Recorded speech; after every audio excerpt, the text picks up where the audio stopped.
So we're going to be doing a money piece today, so we're just going to part this off so we can isolate the section that we're working on. We're going to be focused on the front sections and then go ahead and take a mohawk section. A lot of people ask, how do you know where to do it? It's highbrow to highbrow. So this is her highbrow, straight back, highbrow, straight back. And it's nice and quick and easy, and then you can take this whole section and we can clip this off because this is the area that we're going to be working on. So one thing I want to talk to you about, not every client is a candidate for a money piece. You have to determine whether they're even a good candidate. Maybe if they have a low hairline or too much hairline, it might not be a good idea.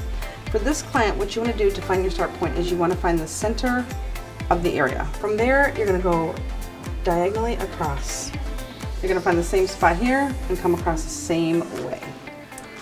So we end up with pretty much a deep V. So once you've established this parting, you then want to pull it apart and see, is that a good amount of hair for that? A girl with a more dense or thicker hair, you may need to take a little bit deeper. Someone with finer hair, you may want to take a little bit less, okay? The reason why we take this type of parting is because for the money piece, you want to start off thin and get thicker as it comes down. So for this technique, you're going to use whatever lightener that you love to use, and we're going to use it with 10 volume. Typically, I mix this lightener 1 part powder and 2 parts developer. Okay, so I'm going to change it just a little bit for this technique. We're going to go a little bit under manufacturer's suggestion, just because we want it a little bit thicker, because we're working on finer hair and we don't want those foils to slip. So that's the only reason why we're going to do it for this. But we're also dropping the volume, because anytime you mix under manufacturer's recommendation, it makes the lightener just a little bit stronger. So we always want to use a low developer when we're going to do that. You're going to need to use 5 sections. So how am I going to get 5 sections? You're going to take them extremely small. You're going to do 5 sections, which consist of a baby light, then a slice, a baby light, a slice, and a baby light. This is universal. This is what I use on everybody. It's always 5 sections. The reason why we always start and end with the baby light is because it's a little bit more diffused. The slice in the center is going to give you the boldness of the money piece, but you never want to slice off the first one because it's going to make it look like she needs a retouch before she even leaves. It's a softer grow out when you do a baby light. Also, you need an ending point. So that's why we baby light here too, so we can break off and then we can continue with depth behind that. When you turn your brush vertically, it removes product. So what I want you to do is I want you to start in zone 2, which is here, and I want you to walk the product up. Okay. Now roll it up. Yeah, that's good.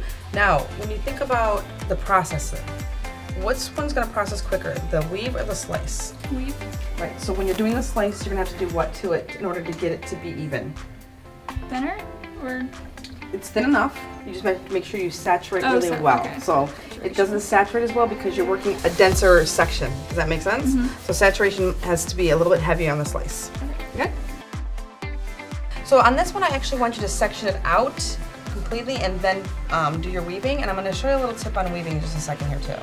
Whenever you're weaving, the closer that you hold your hands to the scalp, the tighter your weave will be. So let's count them out.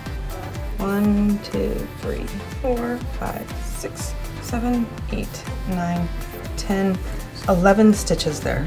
Okay. That's a lot, okay? If I hold my hands further away with less tension, 1, 2, 3, 4, 5. It's almost half. The finer, the tighter that you want your weave, you have to hold your fingers closer to the scalp. You may want a chunkier or medium stitch or even thicker. Just hold your fingers further away because I can do it even thicker now and get just 2 because I let off on the tension, okay?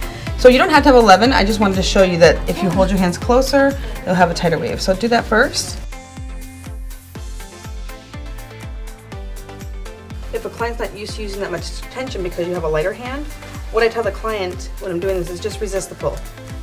Because a lot of times when you are pulling, the client wants to bring their head with you. Okay. You're not hurting them, it's just inadvertent that if you're pulling this way, they want to go this way too. So she's doing a great job, but if she was moving with you, I would just say, you know what, Amy, can you just resist the pull? Now, here's another thing. You want to be doing hair for how long? Forever. Forever? Is this your comfortable spot? Yeah. So guess who moves, not you. So don't move yourself ever. This is why this turns this way and up and down. It's meant for them to move, not you.